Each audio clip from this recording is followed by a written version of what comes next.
You read the title, you know what this video is about. Little Nightmares is a game that doesn't exactly have a lot to go off of. Until this day, a lot of people still don't know what Little Nightmares is about. But I promise you, this time we're going to finally figure out the truth behind Little Nightmares. But before we get into it, what is Little Nightmares about? Little Nightmares is where you play as a little girl in a yellow raincoat named Six, and you navigate this giant metal structure floating in the middle of the ocean.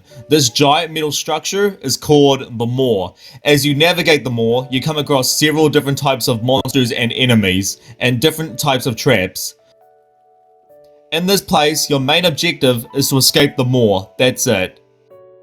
And as you navigate the Moor, you begin to realize that none of the characters talk, not even your character. So what exactly is going on here, and why is everything so distorted and displaced? Well, you'll be surprised to know that Little Nightmares is actually based off events that have happened in real life. And to prove this, we have to go to the most important character in Little Nightmares, the lady. The reason why the lady is so important is because the lady ties everything together.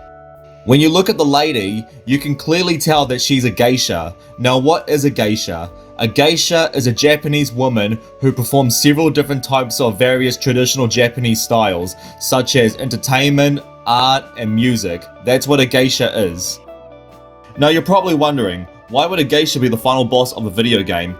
Well, you see, it has everything to do with the story being told in Little Nightmares. In the Little Nightmares DLC, you can find the lady without her mask, and when you look at the lady, you can see that her face is distorted. And in the Resident DLC, you can also find a painting of the lady in her younger days. This painting shows us that the lady had a life before the Moor. Now look at some of the enemies in Little Nightmares. For some reason, they have muscle and bone deformities, blindness, respiratory issues, and skin infections.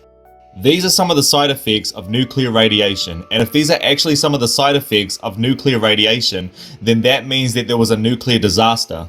Maybe it was the 3 Mile Island, Chernobyl, or Fukushima incident, but looking at Little Nightmares, it looks like Little Nightmares dates back a few years before those incidents occurred. So if the evidence laid out brings me to believe that the lady is actually a victim of the Hiroshima or Nagasaki bombing in Japan. You see, in 1945, the US dropped 2 atomic bombs on Japan, one in Hiroshima and one in Nagasaki, and from that, the survivors of the nuclear bombs suffered from nuclear radiation poisoning. But that doesn't mean that Little Nightmares takes place in 1945, because remember when I said that the lady had a life before she works at the mall? Look where Japan is located. Japan is located in the Pacific Ocean, and for those who don't know, the Pacific Ocean was used as a testing ground for nuclear weapons between the years of 1946 and 1962. And the majority of nuclear testing was done on the Marshall Islands, and approximately 3,194.2 miles northwest from the Marshall Islands is Japan. This could mean that the Moor is located between Japan and the Marshall Islands. But what year does Little Nightmares take place in? Well, remember when I said that the US conducted nuclear weapon testing in the Pacific Ocean? That was between the years of the 1946 and 1962, so that means Little Nightmares could take place in the late 1940s, somewhere in the 1950s, or in the early stages of the 1960s, but it's highly possible that Little Nightmares takes place somewhere between the mid and late 1950s. But how does Little Nightmares 2 fit into this? You see, Little Nightmares 2 is based around the aftermath of World War II and the early stages of the Cold War. The Hunter is actually a World War II veteran.